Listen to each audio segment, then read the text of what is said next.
بچی نے کہا کہ نکاح ہوا لیکن جب رخصتی کے دن قریب آئے تو ان کی ڈیمانڈیں بڑھ گئیں اور وہ بدتمیزیاں کرنے لگے، تو ہم نے کورٹ سے خلا لے لیا، ون سائیڈڈ خلا لے لیا۔ اب میرے شوہر کہتے ہیں کہ میرا تمہارا کوئی تعلق نہیں، تم میری بیوی نہیں ہو، تم آزاد ہو وغیرہ وغیرہ، تو کیا حکم شرع ہوگا؟ دیکھیں، پہلی بات تو اچھی طرح یاد رکھیے کہ ون سائیڈڈ کورٹ کا، جس کو آپ خلا کہتے ہیں لیکن حقیقتاً وہ فسخ نکاح ہے، یعنی نکاح کو ختم کرنا، یہ ہر صورت میں نہیں ہوتا۔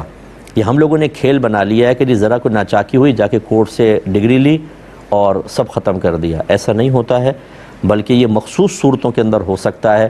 بلکہ بعض اوقات تو وکیل جو ہیں وہ جھوٹ لکھواتے ہیں کیونکہ کیس کمزور ہوتا ہے، وہ کہتے ہیں اس طرح آپ کو نجات نہیں ملے گی۔ میں معذرت چاہتا ہوں وکلاء سے، اگر کوئی ایسا کرتا ہو تو اس کو ذرا اپنی اصلاح کرنی چاہیے کہ وہ بعض اوقات خود کہتے ہیں نہیں تمہیں یہ الزام بھی لگانا ہوگا شوہر پر، عورتوں کے قریب ہوتا تھا، غیر عورتوں سے مراسم تھے، شراب پیتا تھا، جوا، مار پیٹ، گالی گلوچ، یہ چیزیں لکھواؤ تو تمہارا کیس مضبوط ہوگا۔ تو پہلے بات یہ ہے کہ صحیح بات بیان کریں اور وہ بہت بڑا ظلم نہ ہو تو فسخ نکاح نافذ نہیں ہوتا۔ چاہے جائے کہ جھوٹ بیان کر کے آپ خلا لے لیں، اس طرح نکاح نہیں ختم ہوتے، پہلی بات تو یہ۔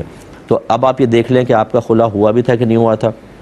دوسرا، لیکن اس کے بعد اگر یہ شوہر نے الفاظ کہہ دیے اور آپ کو اچھی طرح یاد ہے کہ اب تم میری بیوی نہیں ہو، تم آزاد ہو وغیرہ، تو پھر آپ شوہر کی بس کوئی نیت معلوم کر لے، اور میرا غالب گمان ہے اس نے طلاق کی نیت سے ہی کہے ہوں گے، لیکن شوہر سے پوچھا جائے گا کہ آپ نے کیسے الفاظ کہے ہیں، واقعی آپ طلاق کا ارادہ رکھتے ہیں، آپ نے بیوی کو واقعی چھوڑنے کے ارادے سے الفاظ کہیں؟ اگر وہ اقرار کر لیتا ہے کہ ہاں یہ میں نے الفاظ بیوی کو چھوڑنے کے ارادے سے یا طلاق کے ارادے سے کہیں، تو اب طلاق واقع ہو جائے گی، ٹھیک ہے نا؟ ان الفاظ کے بعد طلاق واقع ہوگی۔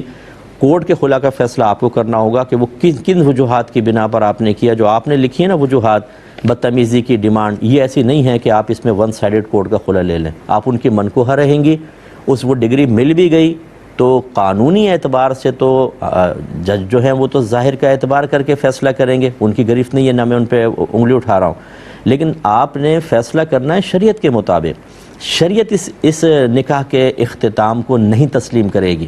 تو اگر آپ نے کہیں اور نکاح کرنے کی کوشش کی تو گویا کہ آپ کسی کی بیوی ہیں اور کسی آدمی سے نکاح کر رہی ہیں، وہ نہیں ہوگا۔